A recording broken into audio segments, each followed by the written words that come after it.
Good morning and welcome to My Left Ear. That's my co-host, Petey Freeman, who's resting next to me. My Left Ear is a liberal YouTube channel. We are designed right now for the next 20 days and have been all summer supporting Kamala Harris and Tim Walz for the White House. Did I tell you my name? I had to start over this morning. Something happened and I got 14 minutes into this and then I had to start over. So now I'm a little confused. I'm Carrie Freeman, if I didn't say that. This is called My Left Ear because when I get intuitive information, it comes through my left ear. Yes, it does, Pete. As a sentence. As a full sentence, or no, don't do that, or no, don't make a left, make a right, that kind of stuff. So my left ear. And I want to say, I think everybody has a left ear. We'll talk about that some other time. This is video 229. It's October 16th, 2024. Please please subscribe. It helps so much. We have 20 days. 20 days, and this summer has gone fast. I have to admit, it has gone fast. Now, there is a famous play by Anton Chekhov called Three Sisters, and the beginning of the play, there's a man alone on stage, and his niece walks in, Masha, and she's dressed in black, like I am. And he says, Masha, why are you dressed in black today? And Masha says, because I am in mourning for my life. It's a famous line. It is meant to be humorous, but I'm not in mourning for my life. I'm just dressed in black today because I wanted to wear a hat and I was getting tired of the baseball hats, and this is the ensemble. All right. Now, being a story writer, a storyteller, I had this bizarre idea, and I want to preface it by saying Trump is not going to win. So this is like a fantasy thing. What if Trump won and he carried out one of his threats to get the armed forces to go after like General Milley and Adam Schiff and all these people he hates, and seize them? What if the armed forces, all branches, said, no, we're not going to do that? They just refuse. And I thought that would be a really cool plot. Anyway, I'm just sharing it with you because I went, wow, that would be so cool if they just said, no, we're not doing that. And what could he do to the armed forces? Anyway, I'm starting with good evidence. I think we need a lot of it right now because we're in this home stretch. People are exhausted, and Donald Trump is out there. Oh, Pete's tail. He's talking with me. Donald Trump is out there terrorizing everyone and threatening and like shutting down the United States and becoming like Hitler-like. But there's good evidence. So I want to share the good evidence. That for some people that might be boring, where they want the controversy, and I do the controversy and all that kind of stuff, but not today. So I'm going to start with this. Here's the current state of the nation. Record high stock market, low unemployment, jobs are plentiful, crime is at a 50-year low. There are no Americans deployed in any foreign wars. Domestic manufacturing is booming. I almost wanted to sound like Oprah there. Booming.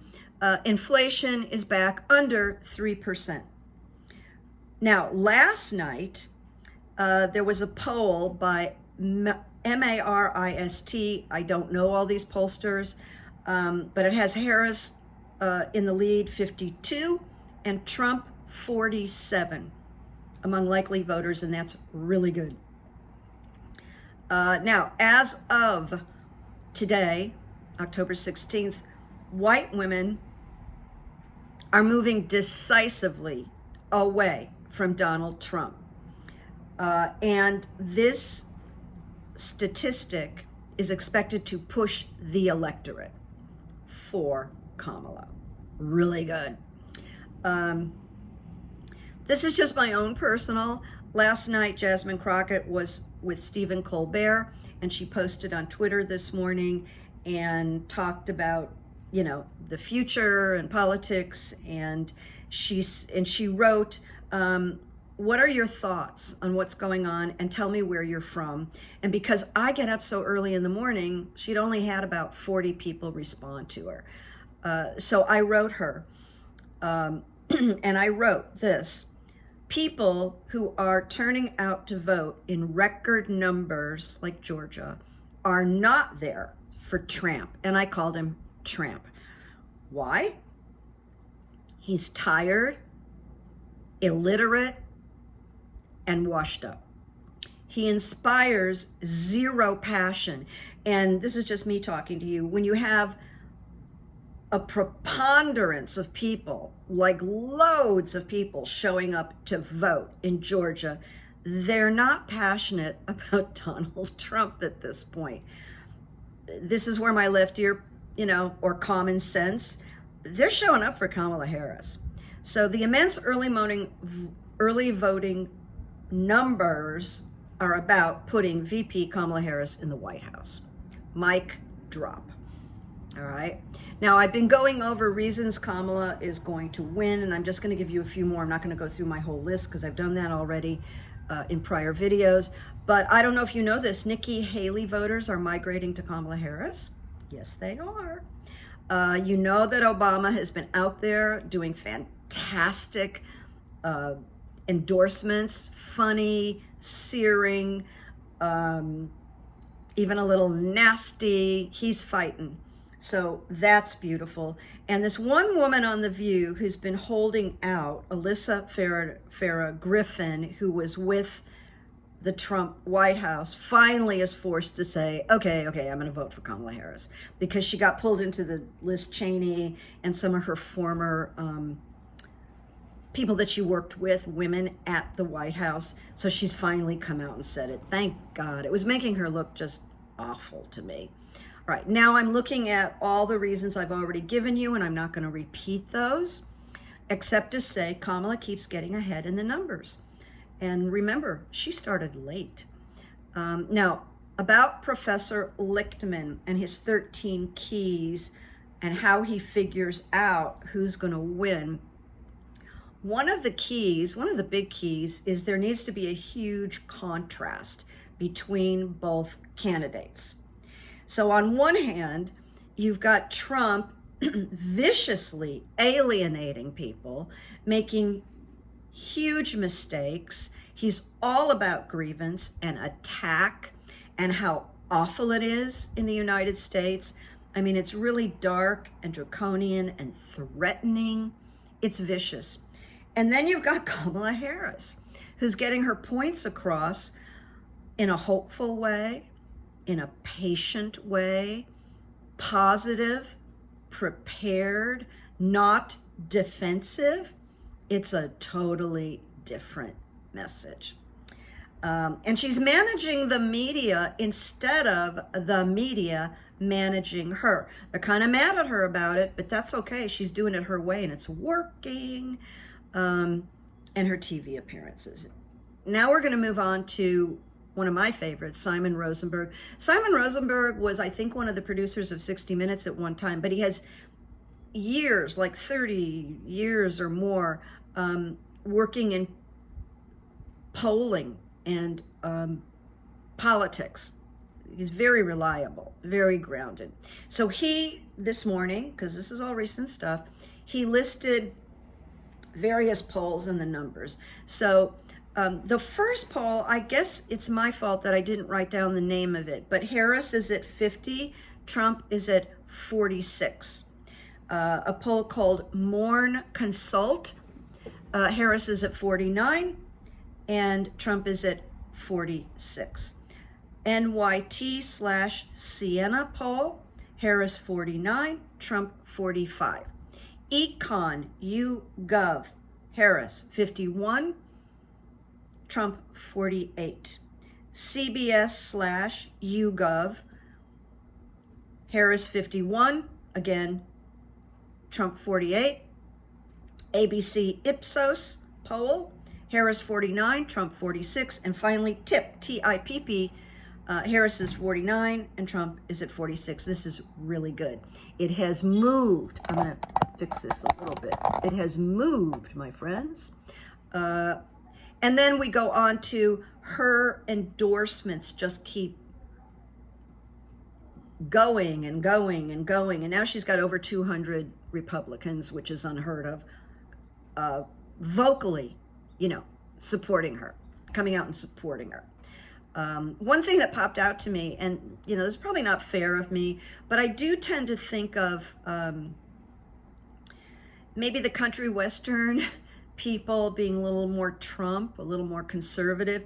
But I was really pleased to see that superstar Tim McGraw has come out and endorsed Kamala Harris. He has 3 daughters, and he said he's worried for the future of his daughters. He's a very cool guy, very talented man. Now we're going to move on to Tom Joseph, who I've been interacting with and following on Twitter for 5 years or maybe more. He put out this tweet, which is so positive and evidence-based that I want to share it with you, because I want this to be feel good today, because we're in the home stretch. He wrote, remember this, people, Trump lost by more than 7 million votes in 2020. And that was before he staged a coup to overthrow the election, before he got caught stealing classified documents, before he had multiple conversations with Putin, before his SCOTUS took away women's rights to control their bodies, huge, and before he became a 4 times indicted, convicted felon. And he continues to write, many Republicans are endorsing Harris. No Democrats are endorsing Trump. 90% of Trump's former cabinet will not endorse him. Trump is cratering from dementia and has become incoherent. Harris crushed Trump in their debate, no doubt about it. And so Tom Joseph says to you and I and everybody, stay positive and encourage everyone to vote. Harris will beat his ass. That's what Tom Joseph wrote. And I'll tell you something else interesting about Tom Joseph. Whenever I started following him and vice versa on Twitter, he talked about this before anybody. He talked about Trump having frontotemporal dementia, which is a specific kind of dementia, because sadly, 3 of his close relatives died of it. So he spent an extraordinary amount of time with neurologists, psychiatrists, all kinds of medical people. And so he can identify it. He's very well versed. And he was talking about this before anybody. Finally, everybody's catching up with Tom Joseph. So I just wanted to share that with you. I found a quote today that I really liked, and this is from a Dr. Bob Baer, B-E-A-R-E, and he's written books evidently that are very uplifting about growth and healing. He does work in healing trauma. And so this is his growth affirmation. And this was just this morning that I found it. Here it is. Today, I am looking within for my unresolved conflicts. I am exploring my history and bringing forth emotions that I have repressed. I am choosing healthy support and becoming whole. And that's a little different than my usual quotes that I share, but it struck me, and I just wanted to trust that it struck me. So here we have it today. I hope, I would say 99% of all my videos include some runes readings. I just wanted to do this today. I just wanted to go, wow, and then that's true, and then that's true, and that those polls are good, and then that's true, and then we're hearing from these really solid people. Now, we haven't won yet. The Democrats haven't won yet. It's just we're watching in this last 2 weeks all the signs of progress and growth. I watched Trump. Did you see him dancing 2 nights ago? He was at a town hall with Kristi Noem, governor of North Dakota, South Dakota. Who cares? She shoots puppies. Trying to run it, trying to ask him questions.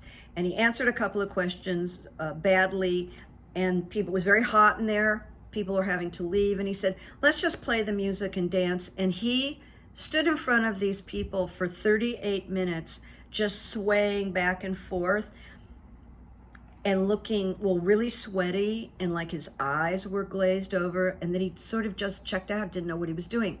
Well, when people talk about October surprise, I actually think he lost the presidency that night, 2 nights ago, when he played music and started swaying to Ave Maria, to Hallelujah, which he has no right to play, by the way.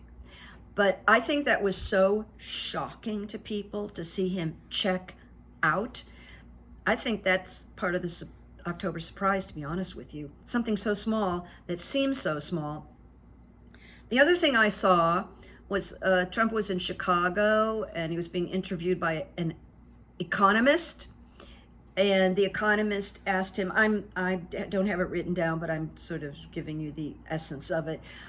What's the one thing you would do to decrease inflation and improve the economy?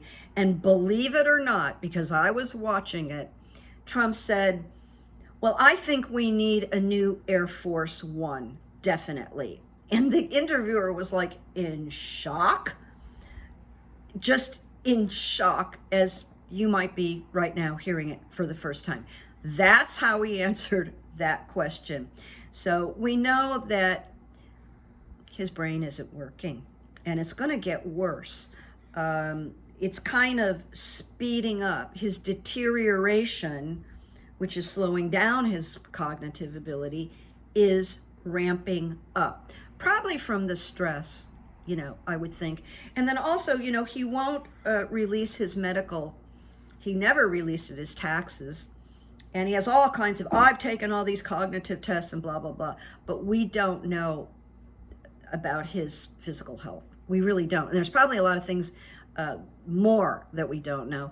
And even though I hate to mention it, I'm trying to find the right way, is that the last couple of weeks, a lot of the pundits, podcasters have actually been talking about his wearing a diaper and being able to hear eliminations from the podium when he's talking. He pretends it's not happening, but they've played it, several of these, and literally, it's just horrible. You can hear his bowels at work and his diaper filling up. That's crude, but it is the truth right now. So I'm speaking the truth. Next time I come back, I'll be looking at the runes again, because I know you people like it. But I wanted to show up. I had out-of-town company. I had 2 different groups come in from out of town, and I was like running my butt off. And I took the last 2 days, and I slept a lot, to be honest with you. I just needed it. I just couldn't get it together. So I feel much better today, and I'm back. I'll talk to you soon. just hold these thoughts. Listen to this twice. All of this video has really positive information. And one last thing. Trump has his contingency of losers that are fighting for him, that would be violent for him, but he does not have the ability to, I can see myself here, he does not have the ability to pull together like he did before with the Capitol riots. He just doesn't have that ability. So there might be some pods of dissent, but I don't think it's going to be like it was before. I really, really don't. He's crumbling fast. So I will see you soon. I'll give you a little peek of Pete. He's just really knocked out here, but he's so cute. Come on, Pete. Where's your face? Are you hiding your face? Yeah, I guess he's hiding his face. You know, just a big black... What, did you show them your face? Nope, you didn't. I think I won't bother him today. I become like torture him. Anyway, I'll see you soon. Hold the good thought. We have a good reason to hope. We really, really do. It's getting close. All right. Make peace. Make good memories. Take good care of yourselves. And I'll talk to you soon.